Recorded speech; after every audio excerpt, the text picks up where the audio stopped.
Masih.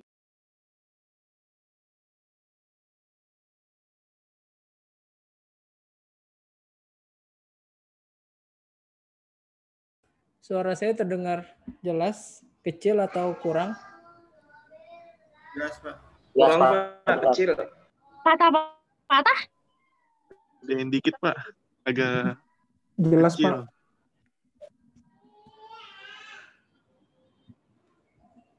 Sekarang gimana? Jelas. Sudah cukup? Sudah, Pak.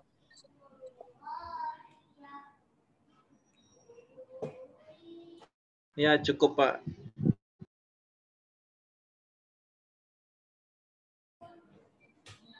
Baik, kita mulai ya. Selamat malam. Assalamualaikum warahmatullahi wabarakatuh. Waalaikumsalam warahmatullahi wabarakatuh.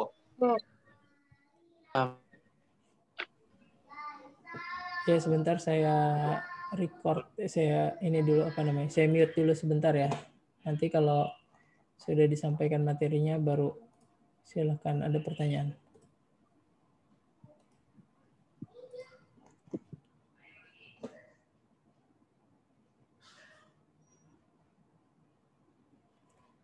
Baik, kita mulai pertemuan kita. Hari ini kita bahas tentang sistem information dari mata kuliah Analisa Desain Sistem Informasi Enterprise. Nah, di sini sebelumnya mungkin kalau misalkan kita review sedikit ya. Jadi dasarnya kita adalah bagan yang pernah disampaikan di chapter pertama, gitu, bagan development sistem informasi, di mana yang tengah itu adalah sebuah sistem informasi ataupun the product. Nah, hari ini kita membahas tentang sistem informasi tersebut. Nah, ini adalah outline materi hari ini yang akan kita bahas. Nah, yang pertama di sini ada yang namanya sistem informasi enterprise, atau bisa dikatakan juga adalah sebuah sistem yang digunakan di sebuah perusahaan, atau kata lainnya adalah sebuah software yang saling terintegrasi atau sistem software. Nah, sistem ini biasanya dipakai di dalam sebuah perusahaan. Jadi kategorinya dia masuk ke dalam bisnis software. Kalau di dalam sebuah software ya, dia masuk ke dalam kategori bisnis software. Dia juga adalah sebuah sistem software, karena software-software ini atau sistem ini dia saling terintegrasi, saling terhubung untuk satu tujuan tertentu, yaitu bagaimana mengelola data perusahaan supaya perusahaan tersebut datanya bisa selalu update gitu ya, atau selalu termonitoring. Nah, di sini ada dua jenis kategori ya di dalam perusahaan. Biasanya tuh ada bagian front office, ada juga bagian back office. Nah, setiap bagian itu dia punya sistem informasi masing-masing. Kategorinya ada front office information system, ada juga back office information system. Walaupun biasanya terlihat dari luar itu hanya sebuah sistem informasi secara keseluruhan, tapi dia sebenarnya ada pembagian kategorinya. Nah, biasanya front office itu adalah bagian divisi ataupun unit di sebuah perusahaan yang terhubung dengan pihak eksternal, atau dia yang mendukung fungsi bisnis yang berhubungan dengan pihak luar. Contohnya adalah pihak customer, contohnya ya, customer, konstituen, ataupun pelanggan. Nah, itu biasanya bagian-bagiannya adalah marketing, sales, ataupun customer management. Nah, di setiap unitnya atau divisinya dia punya software masing-masing, atau dia punya sistem informasi masing-masing, dan itu saling terhubung atau saling terintegrasi.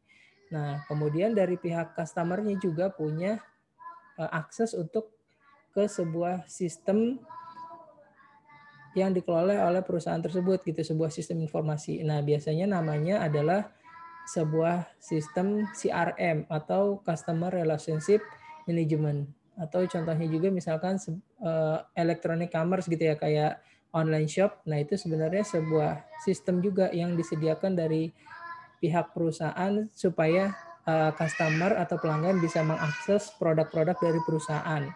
atau dia bisa juga pakai pihak ketiga misalkan. Nah, terus kemudian di bagian back office-nya, nah itu ada beberapa divisi, biasanya kayak divisi human resource, terus kemudian finance, manufacture, dan juga inventory gitu ya. Nah, itu biasanya back office itu adalah bagian yang terhubung dengan data inti dari perusahaan gitu, ataupun dapurnya perusahaan lah kata lainnya. Nah, terus kemudian divisi-divisi ini ya mereka saling terintegrasi dan terhubung dengan yang namanya manajemen information atau bagian manajerial. Nah, bagian manajerial sendiri itu punya sistem sendiri namanya manajemen information atau juga DSS atau decision support system. Nah, di bagian back end atau di bagian back office itu juga biasanya dia punya sebuah sistem lagi yang terhubung dengan pihak supplier gitu ya, pihak apa namanya pensupport ataupun ya sebagai pihak mitranya. Nah, contohnya misalkan dia mensupport bahan-bahan dasar untuk produk yang dibikin oleh perusahaan. Nah, makanya di sini ada sebuah software sendiri atau sebuah sistem sendiri ya di mana mereka bisa memantau atau memonitoring data-data dari kebutuhan perusahaan. Nah, supaya pihak supplier itu mengirim mengirim datanya itu tepat waktu atau mengirim produknya itu tepat waktu. Jadi bisa langsung dilakukan produksi gitu misalkan ya, biar tidak ada jeda. Nah, terus kemudian ya mereka ya teknologinya saling terhubung dengan menggunakan teknologi internet gitu ya, karena misalkan berada di skop luar dari perusahaan. Tapi kalau di dalam ruang lingkup perusahaan atau di dalam sebuah perusahaan ya bisa pakai teknologi jaringan intranet. Nah, terus kemudian di sini ada yang namanya ya tadi ya ini pembagian sistem information enterprise. Jadi biasanya dia dikatakan sebuah ERP atau Enterprise Resource Planning, nama softwarenya atau nama sistemnya. Nah, nanti di dalamnya itu bisa terpecah-pecah atau terbagi-bagi menjadi beberapa jenis sistem informasi, tapi secara keseluruhan mereka bisa dikatakan satu kesatuan, hanya berbeda divisi aja gitu atau berbeda fungsi berdasarkan unit ataupun divisinya.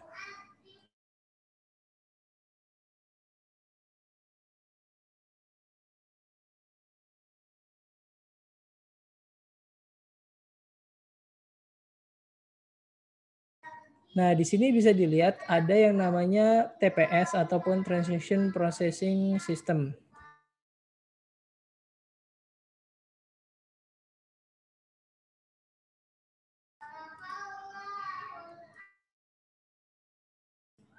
Ya, jadi di sini misalkan tadi Transaction Processing System itu biasanya adalah sebuah sistem informasi yang digunakan untuk menginput data-data transaksi bisnis umum gitu ya, untuk menginput dan juga untuk memproses. Biasanya di sini ada bagian admin ataupun bagian operator yang menginput datanya. Nah, terus kemudian ada juga jenis sistem yaitu namanya Management Information System atau MIS. MIS ini biasanya digunakan untuk mengelola ataupun menginformasikan hasil rekapan data-data transaksi yang tadi di-input oleh bagian TPS. Jadi dari TPS di-input, kemudian datanya diolah dan ditampilkan di bagian Management Information System. Nah, ini biasanya diakses oleh bagian manajerial untuk melihat monitoring datanya. Nah, terus kemudian di dalam MIS tersebut juga ada yang namanya sistem decision support.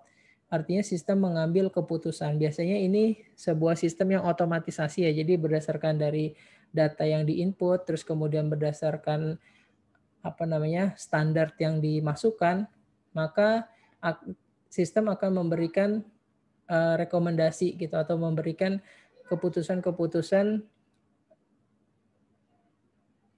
yang bisa sesuai dengan kebutuhan perusahaan gitu. Misalkan saat ini penjualannya sedang menurun, maka apa yang harus dilakukan? Ada rekomendasi dari sistem gitu secara otomatis.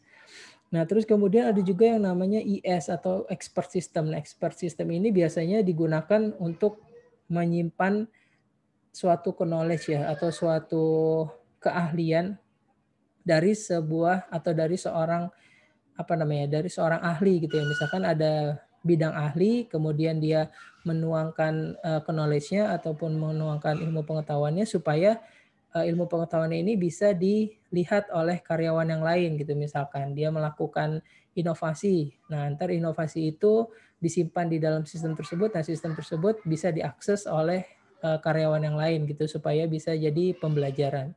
Nah terus kemudian ada juga namanya CCS ini Communication Collaboration System. CCS ini biasanya sebuah sistem informasi yang memungkinkan komunikasi lebih efektif antar pekerja, mitra, pelanggan, atau juga pemasok. Nah, di sini biasanya untuk komunikasi dan juga berkolaborasi antar ya tadi supporting division. Jadi ya biasanya CCS ini digunakan ya tadi ya untuk CRM, Customer Relationship Management, ataupun untuk SCM, Supply Chain Management. Nah, terus kemudian ada juga yang namanya OAS atau Office Automation System. Nah, sistem informasi ini biasanya digunakan untuk mensupport kegiatan perusahaan atau kegiatan bisnis perusahaan secara otomatis gitu ya, berdasarkan data ataupun berdasarkan perilaku yang sudah pernah dilakukan, maka dengan sebuah sistem dia sudah bisa merekam ataupun melakukan otomatisasi gitu ya, berdasarkan transaksi ataupun kegiatan-kegiatan yang sudah dilakukan. Nah, ini adalah contoh-contoh dari sistem informasi yang ada di dalam perusahaan biasanya, yang biasa digunakan di dalam sebuah sistem perusahaan.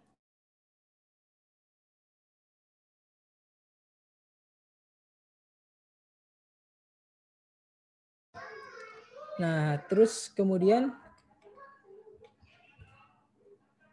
kita selanjutnya adalah ke bagian desain sistem information enterprise. Nah, ini adalah contoh desainnya. Nah, ini desain yang sudah kompleks ya, sudah dipecahkan menjadi beberapa bagian. Nah, contohnya adalah penggunaan database-nya. Ini ada beberapa database. Jadi dia database-nya sudah menggunakan model distributed database ataupun model shared database.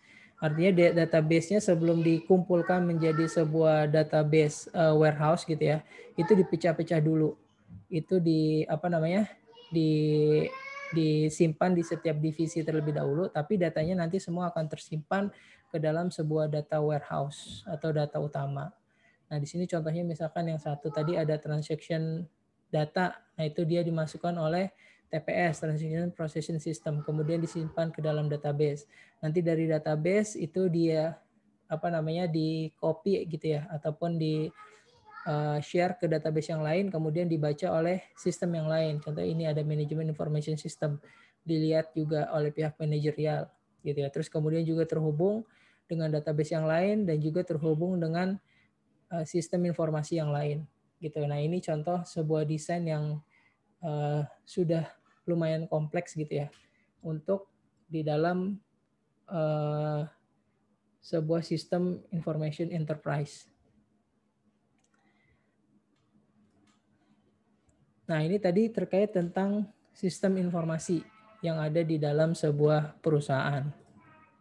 Nah, terus kemudian kita selanjutnya adalah ke fokus dari sebuah sistem informasi. Nah, jadi kalau misalkan ya ini nanti berhubungan dengan bagian sistem informasi yang sudah pernah dijelaskan sebelumnya. Jadi fokusnya itu adalah ke 3 poin ini, yaitu ke knowledge, kemudian ke prosesnya, dan juga communication-nya. Jadi nanti fokus dalam mendevelop sistem informasi itu ya ke 3 poin ini, yaitu knowledge-nya, prosesnya, juga communication. Nah, ketiga poin ini itu harus saling terintegrasi dengan menggunakan teknologi internet sebagai backbone-nya gitu atau sebagai dasarnya. Nah, di sini kita lihat knowledge ya. Nah, di sini knowledge jadi ketika membangun sebuah sistem informasi, maka fokus knowledge gitu ataupun fokus data atau informasi ataupun ilmu pengetahuan yang ada di dalamnya itu menjadi penting gitu ataupun menjadi perlu diperhatikan. Nah, contohnya misalkan dari yang paling atas ini biasanya dari arahan bisnis ya. Jadi dari kolom arahan bisnis itu mensyaratkan untuk mengimprove business knowledge. Artinya pengetahuan tentang bisnis yang ada sekarang itu harus ditingkatkan lagi nanti di dalam sebuah sistem. Jadi ketika mau membangun sistem informasi, nah pengetahuan terkait bisnisnya itu harus ditingkatkan. Jadi di dalam sistem yang baru itu sudah lebih canggih gitu ya, pengetahuan tentang bisnisnya. Nah, terus kemudian dari arahan bisnis ini lanjut ke pihak owner. Nah, dari sini pihak owner akan memberikan informasi terkait dengan scope dan juga visinya dia sebagai pemilik perusahaan. Nah, scope dan visinya ini sebagai ruang lingkup supaya perkembangan knowledge bisnisnya itu harus sesuai dengan pemilik perusahaan. Nah, terus kemudian dari situ user juga akan memberikan requirement ataupun spesifikasi dari data bisnisnya gitu ataupun dari data-data yang dikelola modelnya seperti apa. Nah, itu harus menjadi menjadi fokus kita atau menjadi perhatian ketika membangun sebuah sistem informasi. Nah, kemudian dari arahan-arahan tersebut dari mengembangkan business knowledge, kemudian ada informasi terkait tentang scope dan juga visi dari perusahaan, terus juga ada informasi terkait tentang data kebutuhan dari user, maka ada informasi-informasi tersebut dianalisa oleh analis. Dianalisa oleh analis, kemudian hasilnya diinformasikan ke bagian desainer agar dibangun desainnya. Nah, ini biasanya lebih ke arah pembangunan database karena yang disimpan tadi berupa knowledge, information, data gitu ya. Nah, itu nanti akan didesain oleh bagian desainer model database-nya. Nah, terus kemudian dari desainer sudah mendesain database-nya akan dikirim ke bagian developer ataupun programmer untuk dibangun atau disesuaikan database apa yang cocok gitu untuk diterapkan di dalam sistem informasi yang akan dibangun. Nah, terus kemudian juga arahan teknologi ataupun teknologi sekarang yang sedang booming itu akan menjadi perhatian teknologi database apa yang sekarang sedang marak gitu ya supaya bisa nanti digunakan. Nah, itulah salah satu fokus dari pembangunan sistem informasi di bagian knowledge ataupun ilmu pengetahuan. Nah, terus kemudian kita ke bagian proses. Nah, di sini juga sama di bagian proses juga dari bisnis, dari arahan bisnis itu akan mensyaratkan di dalam software atau sistem yang akan dibangun itu harus bisa mengimprove atau meningkatkan bisnis proses yang udah ada. Misalkan bisnis prosesnya di dalam perusahaan tersebut sudah ada yang sekarang ya. Nah, terus ingin ditingkatkan, misalkan dengan menggunakan sistem online berarti prosesnya harus lebih cepat ataupun prosesnya juga tidak tergantung dari orang-orang tertentu gitu ya, harus modelnya serba online, serba otomatis gitu misalkan.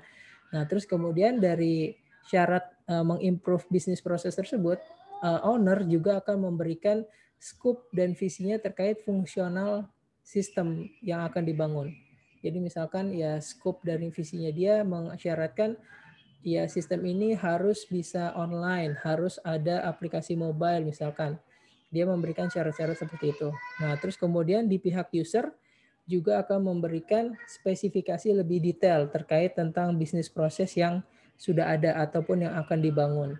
Gitu misalkan alurnya dari bagian operator nanti langsung ke bagian manajerial dan seterusnya gitu ya, transaksinya alurnya itu didetailkan oleh user. Nah, terus kemudian request tersebut akan dianalis oleh pihak analis. Dianalisa oleh pihak analis. Nah, terus kemudian hasilnya akan diserahkan ke bagian desainer, yaitu bagaimana bentuk dari software atau sistem informasi yang akan dibangun, alurnya, bisnis prosesnya, flowchart-nya ataupun activity diagramnya. Nah, terus kemudian setelah sudah didesain, diinformasikan atau diberikan ke bagian developer atau ke bagian programmer. Nah, di sini programmer akan menentukan apakah software model ini cukup beli karena sudah ada gitu ya, sudah pernah dikembangkan dan banyak dijual di pasaran, atau memang harus di custom, atau memang ini unik dan harus dibikin secara khusus. Nah, terus kemudian dari arahan teknologi juga akan menjadi sumber informasi terkait tentang teknologi software apa yang akan digunakan gitu ya, misalkan berbasis objek ataupun menggunakan teknologi mobile dan seterusnya. Nah, itu tadi dari fokus proses. Kemudian selanjutnya di fokus communication. Nah, communication ini juga sama, jadi dari atas itu dari arahan bisnis itu dia akan menginformasikan bagaimana meningkatkan komunikasi bisnisnya supaya lebih mudah, lebih intensif, lebih efektif dan efisien. Kemudian dari owner juga akan memberikan scope dan visinya terkait tentang komunikasi tersebut. Kemudian user juga akan memberikan spesifikasi secara detail gitu ya, karena ini hubungannya dengan software dengan sistem informasi, maka lebih ke arah bentuk interface atau tampilan dari software tersebut, karena itu yang akan menjadi media komunikasinya misalkan antar customer juga dengan pihak perusahaan gitu atau pihak admin, ya dia akan berkomunikasi melalui interface dari tampilan sistem tersebut. Nah, terus kemudian dari informasi yang ada akan dianalisa oleh analis, kemudian diberikan ke desainer, bentuk desain interface dari desainer tersebut, kemudian diinformasikan ke programmer, maka dapat solusi bentuk interface-nya nanti seperti apa. Nah, kemudian dari teknologi, arahan teknologi juga akan memberikan masukan standar teknologi yang digunakan untuk mendesain interface itu seperti apa gitu, misalkan menggunakan template gitu ataupun menggunakan CSS yang sudah ada dan segala macam. Nah, itu tadi terkait tentang fokus sistem informasi itu ya. Fokusnya itu ada 3 poin, yaitu knowledge, process, dan juga communication yang menjadi perhatian utama dalam membangun sebuah sistem informasi enterprise. Nah, terus selanjutnya kita ke sistem development process. Nah, di sini sistem development process ini ya mirip seperti kemarin ya. Jadi sistem development process itu kan adalah sebuah alur ya. Ataupun bisa dikatakan juga dia adalah sebuah serangkaian kegiatan ataupun tahap-tahap kegiatan atau metode ataupun ya pokoknya metode yang terbaik gitu ya, atau berdasarkan best practice yang digunakan oleh stakeholder dalam mengembangkan ataupun meningkatkan sebuah sistem informasi. Jadi intinya ketika membangun sistem informasi, nah itu menggunakan tahapan atau metode tertentu. Nah, ini tahapan-tahapannya ada analis, desain, develop, implement, evaluation, itu tergantung dari metode yang digunakan. Nah, nanti ini akan kita bahas tersendiri di satu chapter. Nah, mungkin ini juga nanti ada kaitannya dengan tugas kelompok ya. Jadi nanti kalian masing-masing membahas tentang sebuah metode pengembangan sistem. Nah, itu nanti akan kita detailkan lagi. Nah, ini secara umum, tapi sebuah pengembangan sistem secara proses itu dia menggunakan sebuah metode. Nah, ini adalah metode yang paling sederhana atau yang paling klasik, yang paling umum gitu ya. Biasanya menggunakan model SDLC. Nah, tahapannya itu ada analis, kemudian ada desain, ada develop, implement, dan juga evaluation.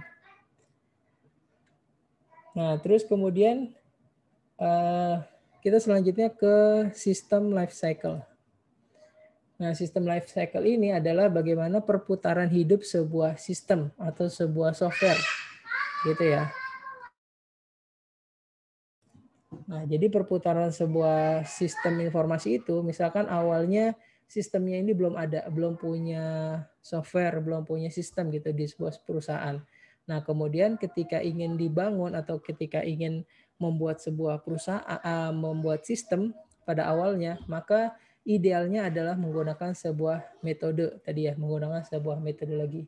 Kenapa? Karena ketika kita menggunakan sebuah metode, nah itu akan didapatkan sebuah efisiensi yang memungkinkan manajemen sebuah proyek dari sistem informasi ini lebih terarah atau lebih terstruktur.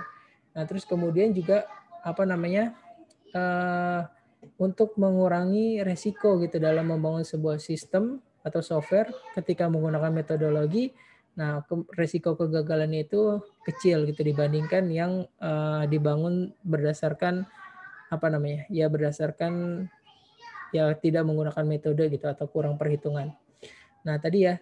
Jadi ketika belum ada sistem informasi, kemudian akan di-develop dan di-developnya menggunakan sebuah metode. Nah, metode yang sederhana tadi ada analisanya, kemudian ada desainnya, ada develop, ada implement, dan juga ada evaluation. Nah, setelah jadi, sistemnya sudah jadi, kemudian dia akan dikonversikan atau akan diubah menjadi operation. Jadi sistem yang udah jadi itu akan dipakai kan tentunya sama user. Dipakai, dipelihara gitu ya bertahun-tahun gitu secara terus-terusan, secara bertahap. Nah, ini sistem information technology ini akan digunakan atau dipakai. Nah, terus kemudian seiring dengan berjalannya waktu dan juga seiring dengan kebutuhan, maka nanti sistem ini akan dievaluasi atau dicek gitu ya. Ternyata tahu-tahu ada kebutuhan menambah fitur ataupun kebutuhan menambah fitur gitu ya untuk menambahkan fitur, atau ternyata sistemnya ini ternyata sudah tidak kompatibel dengan perkembangan hardware.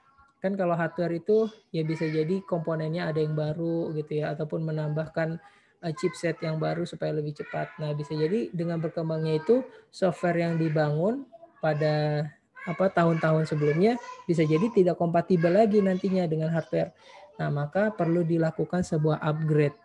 Nah, misalkan upgrade-nya software-nya ini ditambahkan ya tadi supaya kompatibel dengan hardware yang baru ataupun fitur-fitur yang baru itu diakomodir gitu ya oleh oleh si software yang baru. Nah, makanya ketika perlu di-upgrade, maka dia balik lagi ke sini. Bagaimana sistem development diproses. Ya tadi menggunakan metode lagi, terus kemudian berulang lagi. Nah, terus nanti jadi dan seterusnya. Dipakai dan berputar lagi. Nah, ini namanya adalah sistem life cycle. Jadi perputaran hidup dari sebuah sistem informasi.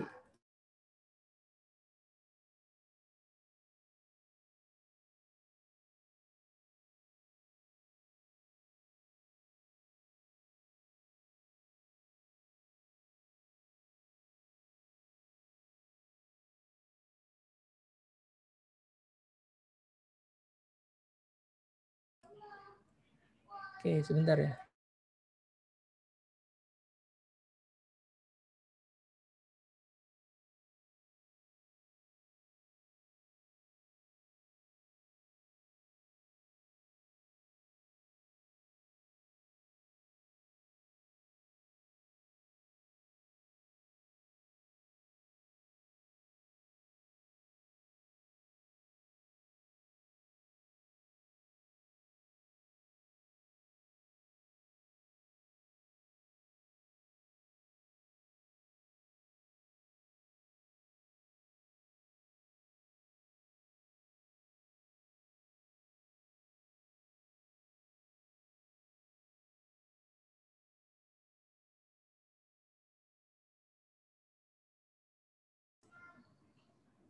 Baik, kita lanjut ya.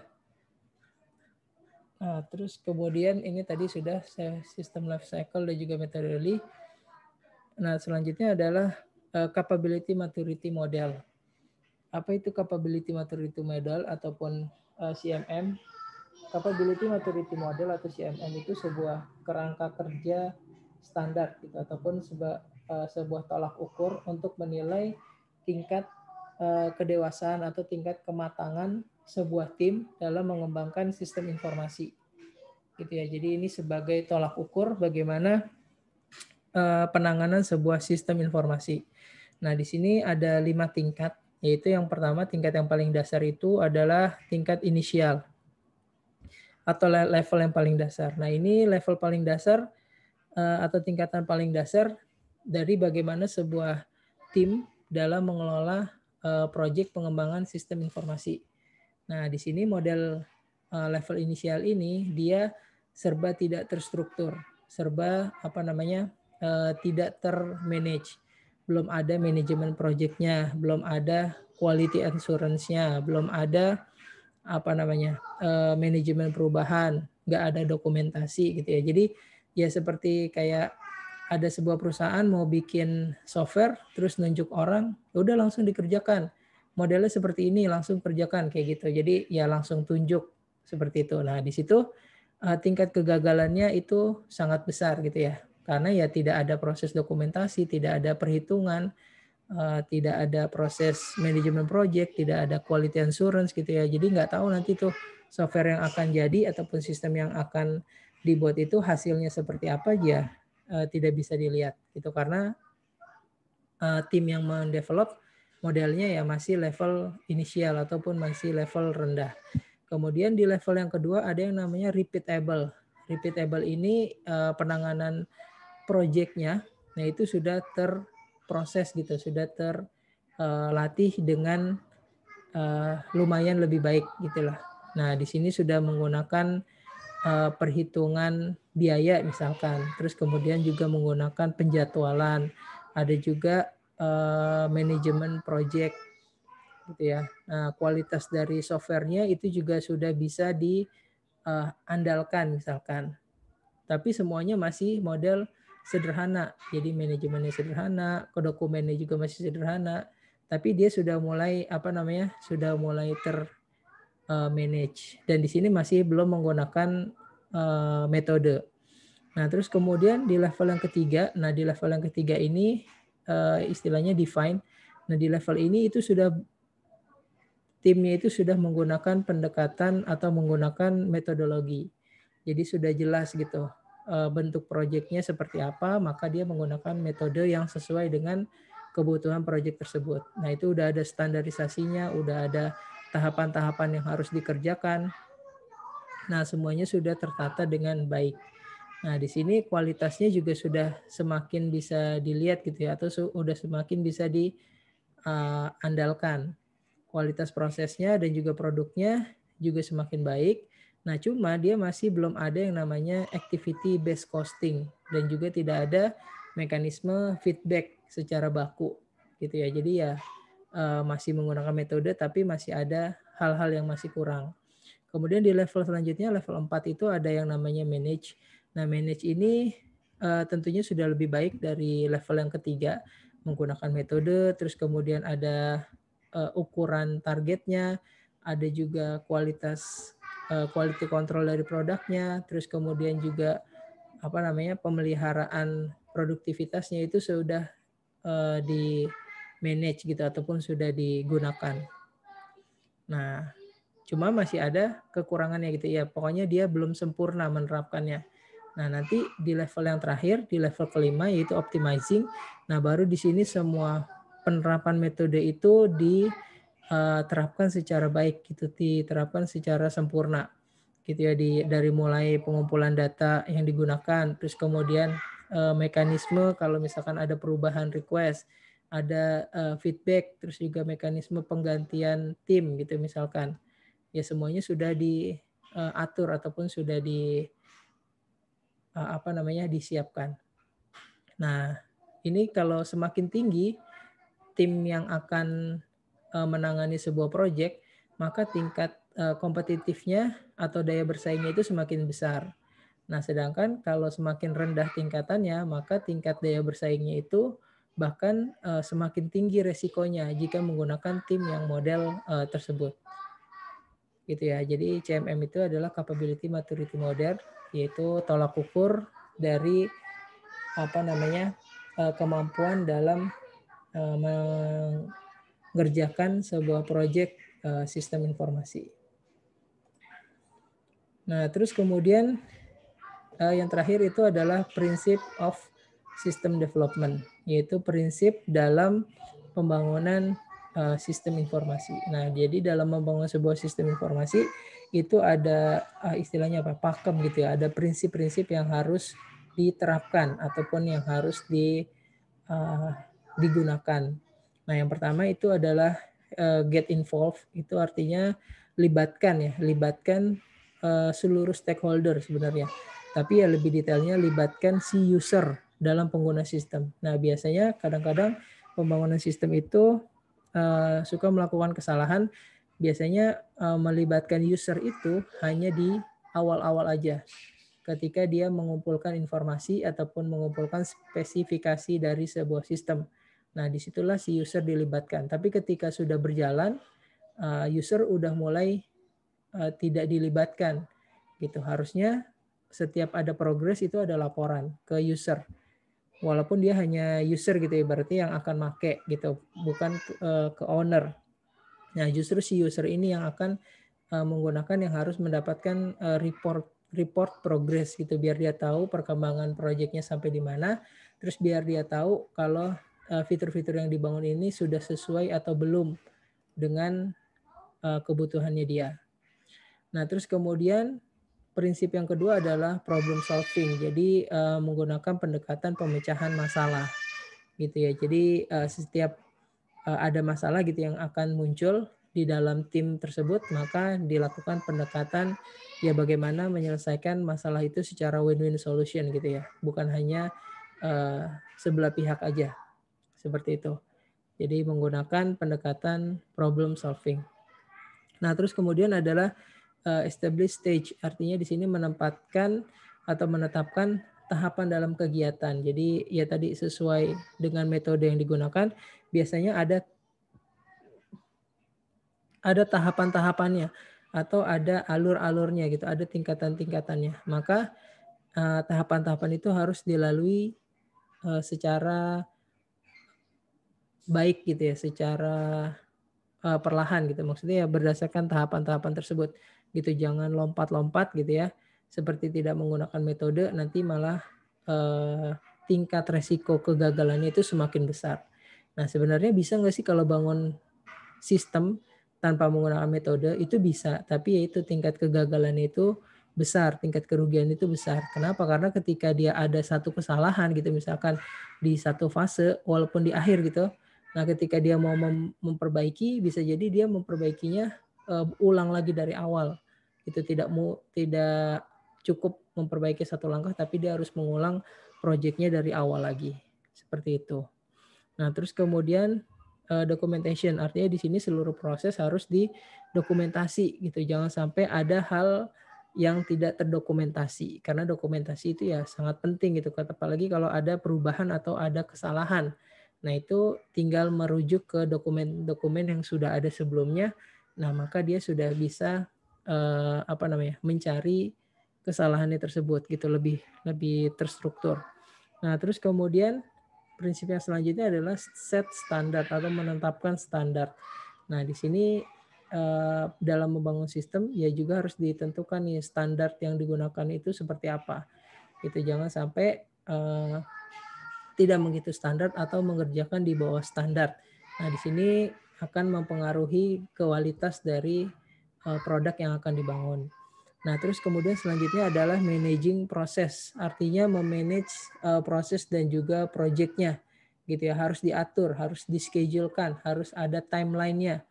Nah, harus disusun gitu dengan baik, gitu. Jangan sampai ada waktu yang tidak terpakai gitu, ataupun ada waktu yang miss. Nah, karena semua dihitung berdasarkan activity by cost tadi ya. Semuanya aktivitasnya dihitung berdasarkan penggunaan waktunya tersebut. Nah, terus kemudian sistem as investment. Ya, jadi terkadang membangun sistem itu adalah sebuah kemahalan gitu, atau sebuah ya kalau orang finance bilang itu sebuah pemborosan biaya, karena memang akan mengeluarkan dana yang besar. Tapi ini harus dihitung sebagai investasi, jangan dihitung sebagai beban atau sebagai cost gitu ya. Karena nanti pembangunan sistem ini bisa jadi jika dihitung akan memberikan keuntungan yang banyak di depannya, ataupun bisa melakukan penghematan gitu ya dengan adanya sistem yang dibangun. Makanya orientasinya membangun sistem itu adalah sebagai investasi modal. Nah, terus kemudian revision, artinya di sini jangan takut untuk merevisi dan juga membatalkan scope jika tidak sesuai dengan spesifikasi. gitu ya. Jangan takut gitu untuk merevisi ataupun jangan malas untuk merevisi setiap kegiatan gitu. Karena bisa jadi kalau ada permintaan-permintaan di luar kesepakatan, nah itu bisa mempengaruhi waktu dan juga mempengaruhi biayanya. Maka perlu dilakukan revisi secara terus-menerus. Kemudian split the work gitu, artinya pekerjaannya ini dipecah-pecah dan juga dibagi-bagi gitu. Jadi supaya mempermudah sebuah pekerjaan yang besar kan itu dipecah-pecah gitu ya, di di split, kemudian ya di share ke anggota tim yang lain supaya pekerjaannya terlihat kecil gitu dan bisa dikerjakan secara cepat. Nah, terus kemudian yang terakhir adalah desain system for growth gitu, artinya mendesain sistem yang dibangun itu untuk pertumbuhan dan juga perubahan gitu. Jangan sampai sistem yang dibangun itu stuck di satu proses itu aja, tapi harus memperhatikan bagaimana nanti perkembangan sistem atau perkembangan teknologi yang akan datang supaya software ataupun sistem yang dibangun bisa di-upgrade dengan mudah atau bisa diteruskan lagi pengembangannya. Ya, kira-kira hari ini materinya adalah seperti itu. Kalau kita review sedikit ya tadi ya terkait tentang sistem informasi enterprise, yaitu tentang produknya. Ini tadi sudah dijelaskan terkait tentang sistem informasi enterprise atau sistem informasi yang digunakan oleh perusahaan. Dan juga contoh-contoh sistem yang berdasarkan enterprise tadi. Nah, terus kemudian fokus dalam membangun sistem informasi itu yaitu tadi knowledge-nya, kemudian prosesnya, dan juga communication. Knowledge itu ya terkait tentang model informasinya. Jadi model informasi yang ada di dalam sistem itu seperti apa? Kalau di teknis itu ya database-nya. Nah, terus kemudian kalau proses itu alurnya ataupun proses bisnisnya, tahapan-tahapannya. Nah, terus kemudian kalau communication itu ya terkait tentang bentuk softwarenya ataupun interface dari softwarenya tersebut, karena itu yang akan menjadi media komunikasinya. Nah, terus selanjutnya tadi ada sistem development process. Nah, ini metode yang digunakan dalam mendevelop sebuah sistem. Nah, terus kemudian ini sistem life cycle-nya. Jadi perputaran hidup sebuah sistem tadi ya dibangun menggunakan metode, kemudian digunakan, terus ada kebutuhan baru, ada penambahan fitur, dia upgrade dan berulang lagi prosesnya. Nah, terus kemudian ini tadi capability maturity model, yaitu perhitungan ya ataupun level tingkat kedewasaan sebuah tim dalam membangun ataupun menghandle sebuah project. Semakin dia tinggi, maka tim itu semakin bisa berkompetisi gitu atau bisa bersaing gitu dengan tim-tim yang lain dalam handle sebuah project. Sedangkan semakin rendah, maka resiko kegagalannya semakin tinggi. Nah, terus kemudian di akhir ini tadi adalah prinsip dari pengembangan sebuah sistem informasi. Di sini ada poin-poin yang harus diterapkan ketika membangun sebuah atau mengerjakan sebuah proyek sistem informasi. Baik, saya cukupkan sampai di sini dulu materinya. Silakan kalau ada pertanyaan di unmute aja. Kalau ada pertanyaan silakan.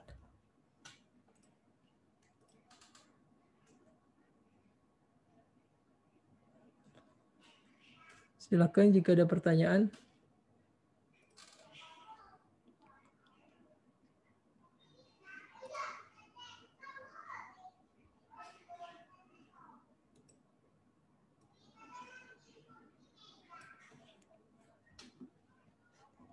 Coba dimunculkan kameranya semuanya. Saya mau absen dulu.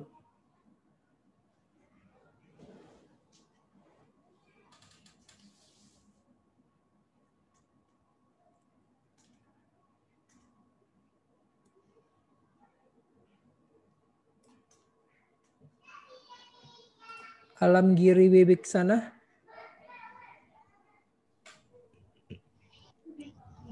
Alam Giri ada? Nggak ada ya. Faris Furkon.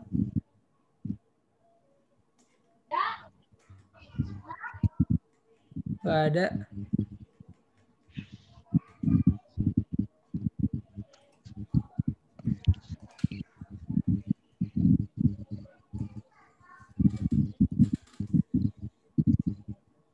Ilham Fitriansyah. Nggak ada juga. Muhammad Riyandi. Hadir, Pak. Baik. Rizky Rahmat.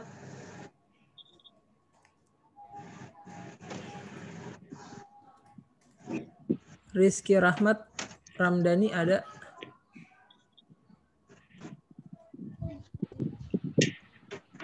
Nggak ada. Jihad Akbar Riyadi. Hadir, Pak. Baik.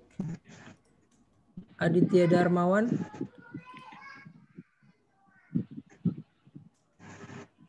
Tidak ada. Krisna Aji Pangestu. Hadir. Ya. Nur Fajri.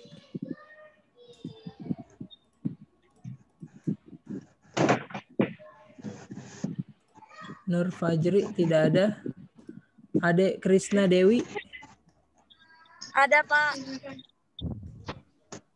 Ya, terima kasih. Irfan Divi. Hadir, Pak. Hadir. Oke. Muhammad Suhaimi. Hadir, Pak. Ya. Hadir. Zulfikri. Hadir, Pak. Oke. Taufik Maulana. Taufik Maulana. Nggak ada. Muhammad Abdul Farid. Hadir, Pak. Gilang Rahman. Hadir, Pak.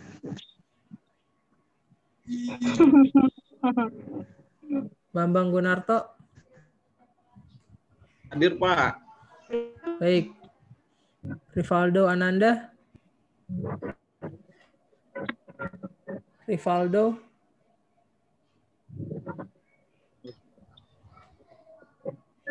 Nggak ada. Rizky Aditya. Hadir, Pak. Oke. Yasir Saleh. Yasir. Tidak ada. Hadir, Alif. Pak. Hadir, Pak. Hadir, Pak. Oke. Hadir. Ya. Alif Akbar. Hadir, Pak. Haikal. Muhammad Haikal. Nggak ada. Rino Ristanta. Hadir, Pak. Hadir. Ririn Agustin. Hadir, Pak. Oke. Farel Rizky. Hadir, Pak. Mana Farel? Farel ada? Hadir. Kameranya dibuka. Oh ya. Diani Taufik Rian. Hadir, Pak. Hadir. Hadir. Oke. Itu Bagus Hersanda. Hadir, Pak. Hadir. Ya. Syarifah. Hadir, Pak. Oke. Hadir, Pak. Wilson. Hadir, Pak. Ya. Anissa Novita. Ada, Pak. Oke. Arif Rahman. Arif Rahman. Nggak ada. Bagas Kresna. Hadir, Pak. Ya. Rajab baru datang. Hadir, Pak. Tadi reconnecting, Pak. Oh gitu. Padahal saya admitnya baru tadi. Oke, baik ya. Ada pertanyaan sampai di sini? Pak, maaf Pak, minggu lalu saya masuk terus di absen juga hadir, tapi Alpa Pak. Datanya memang, siapa namanya? Muhammad Riyandi Pak. Muhammad Riyandi. Ya, di portal memang semuanya masih alpha karena belum di-input, belum dimasukkan ke dalam portal ya.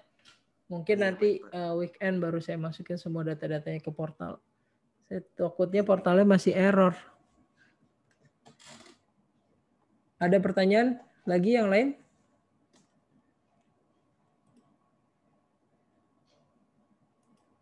Kalau nggak ada, tugasnya jangan lupa ya. Tugasnya jangan lupa dikerjakan, di-upload ke Classroom. Di Classroom itu udah sampai tugas 2. Nah, berarti nanti hari ini akan ada tugas 3. Nah, itu kalian kerjakan dan juga ada waktu batas waktu pengumpulan. Artinya kalau misalnya melewati batas waktu pengumpulan, nah itu di situ ada keterangannya kalau kalian ngumpulinnya lewat batas waktu gitu, atau nggak ngumpulin ya juga pasti ada keterangannya. Seperti itu ya. Nanti tugasnya itu saya upload ke ke YouTube. Nah, itu kalian lihat videonya, nanti di situ ada tugasnya di dalamnya. Nah, itu kalian kerjakan, kalian masukin ke Classroom. Jangan lupa absen di YouTube-nya gitu ya, di komen hadir, terus kemudian di likes. Nah, terus tugasnya ngerjainnya pakai tulis tangan, terus kemudian di fotonya pakai itu kamera scan ya, pakai aplikasi itu supaya jadinya bagus tuh. Pernah tahu nggak? PDF scanner Pak. Iya. Cam scanner Pak. Ya, cam scanner. Nah, itu biar jadinya rapi. Tapi kalian tulis tangan kan dasarnya. Oke, seperti itu ya. Nah, terus juga kemungkinan minggu depan itu hari apa? Hari apa? Tanggal berapa?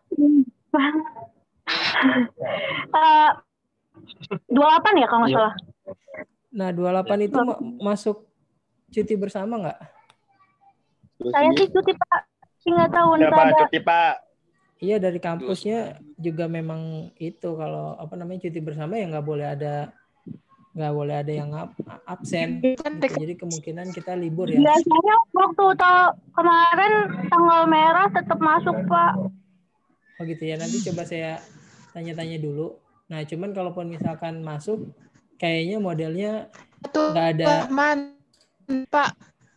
Iya. Nggak ada video conference. Jadi modelnya saya upload ke YouTube materinya. Ya kalian nanti tinggal lihat materinya terus ngerjain soalnya gitu. Nggak ada model nggak ada video conference untuk minggu depan. Oke Pak. Itu. Dan juga sebenarnya video conference ini kalau dari kampus itu mewajibkannya hanya 4 pertemuan.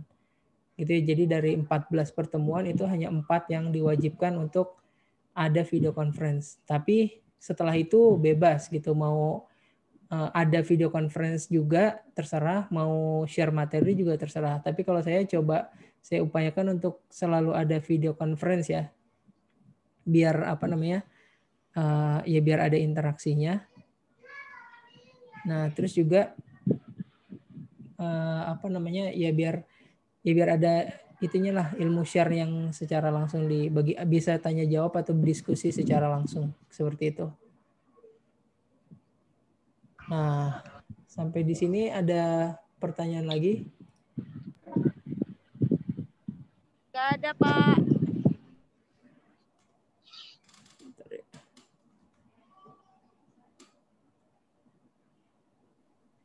Cukup Pak, cukup. Oke, kalau cukup saya cukupkan sampai di sini dulu ya. Saya akhiri pertemuan ini. Terima kasih atas kehadirannya. Selamat malam. Assalamualaikum warahmatullahi wabarakatuh. Selamat malam Pak. Selamat malam. Salam. Boy.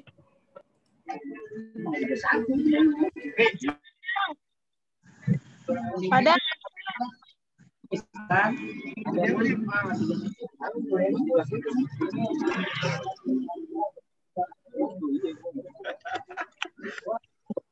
Dan. Lu kenapa sih, Lang? Dan. Untuk bos. Temen lu banyak pilihan, bego.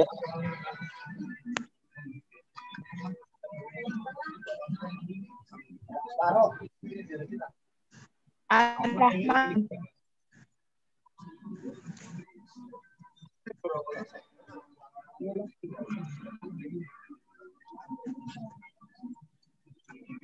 Ini udah kelar, Boy. Udah, Boy. Lu nggak di absen tadi. Gue tadi udah kan masih on. Gue lagi di jalan anjing. Udah lu. Tadi lu Fajri Tadi gua lagi di dipanggil jalan. kagak ada yang nyaut. Ini Fajri nggak disautin sama Ikal tuh. Suwe ya, tadi gue lagi di jalan anjir. WA aja dosennya WA. Nggak apa-apa. Cewek mulu sih urusin. Goblok anjing. Cewek ya jauh tewe.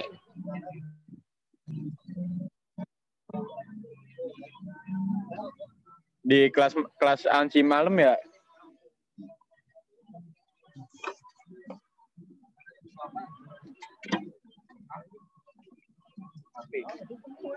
Hah? Nggak usah deh, itu udah ada.